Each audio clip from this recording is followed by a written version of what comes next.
Okay, now back. We are leaving now the area of the beach. I have shown you the beach. This is beautiful.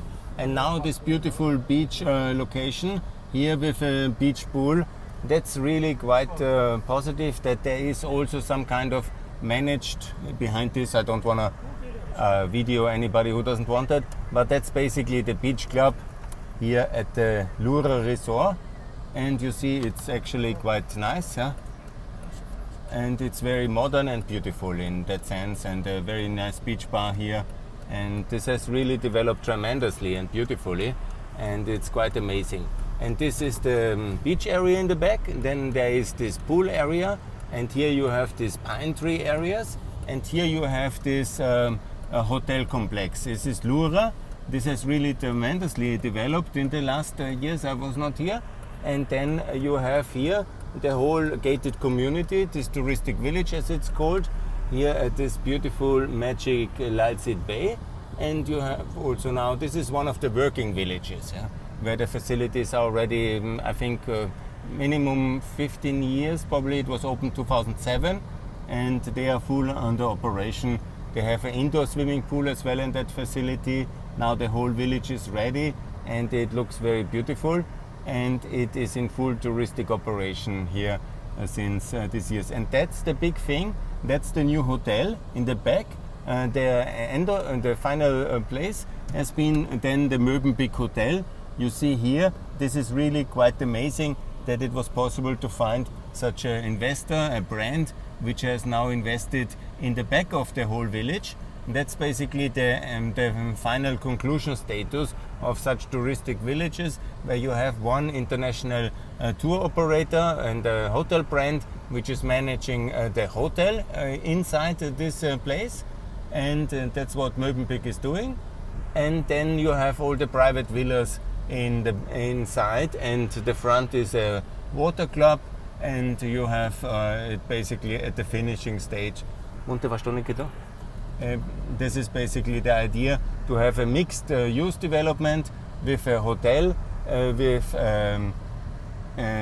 swimming pool.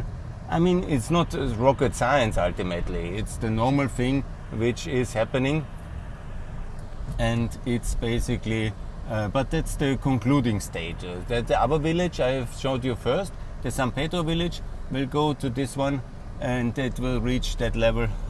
And it will be as well in that kind of condition. Obviously outside the cow is still there, and that's basically the difference, yeah, which you have in these places. Inside nice, outside not so nice. Yeah?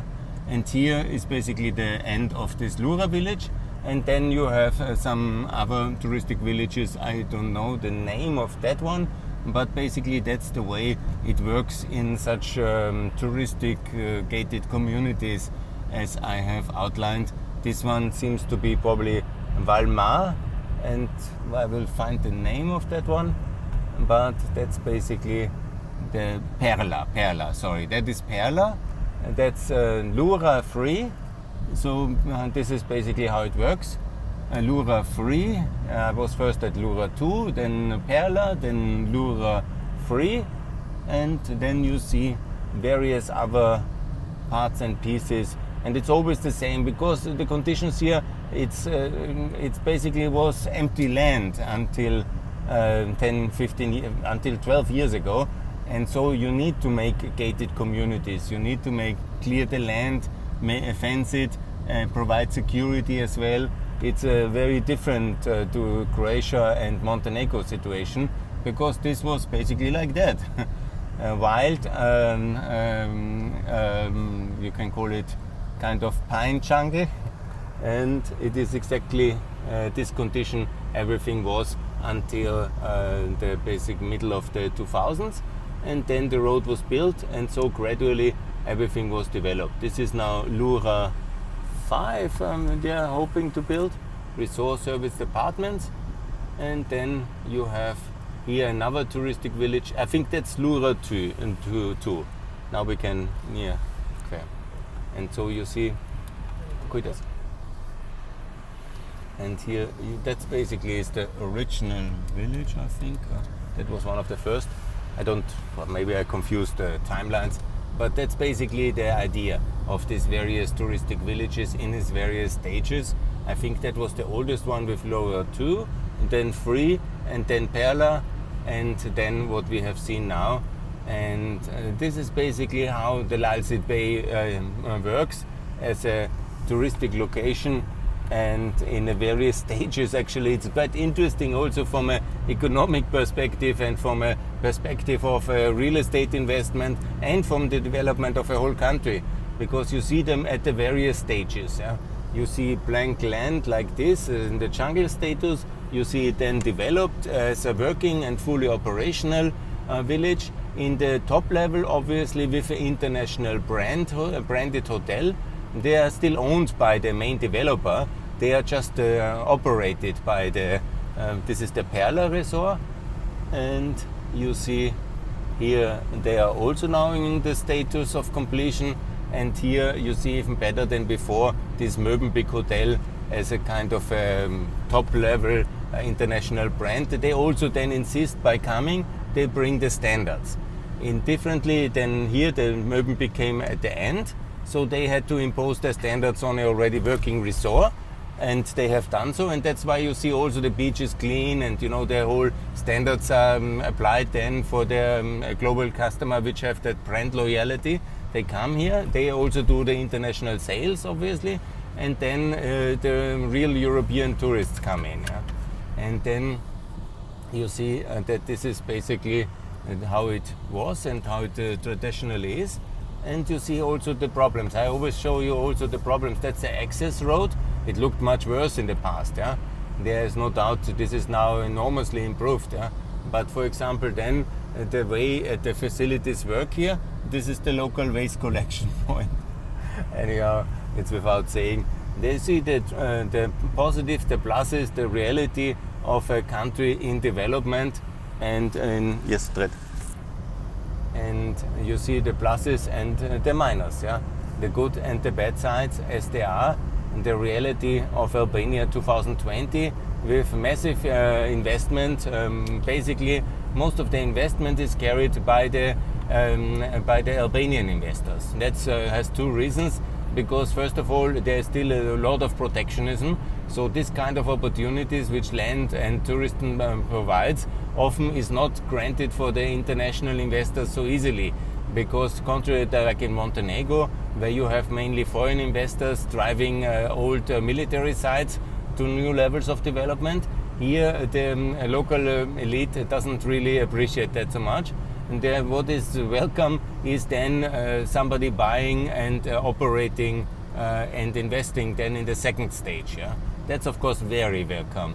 And the advantages if you buy an international resource and like this in touristic resource, that you don't have any issues with the property rights and you don't have any kind of major issues anymore, because the land and the building permit and all the governmental relations, and they are handled by the main investor.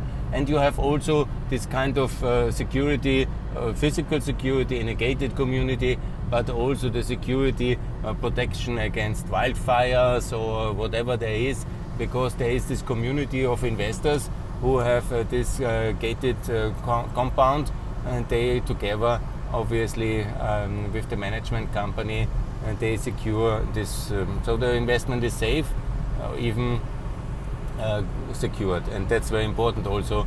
And so this will be, I think, one key pillar of the international section of tourism of Albania, because most international tourists will want to go into such facilities in the future in their beach tourism. I don't think there will be so much into tourist city at that stage, maybe in the future after the big investment, but that's more for the domestic and regional tourism. But this level of tourism in such touristic villages at that standards is also where Albania can reach the European tourism market as a standard part of booking a hotel in the Movenpick chain or in the Melia chain, and then also to rent a villa or an apartment in such a managed resort. And that's a very feasible long-term investment, and also as a holiday making form that will be, I think, the future of that segment of tourism. I'm confident, and that's anyhow a long-term plan of Albania since 2005, and now gradually it is getting reality and it's really working, and that's very good news.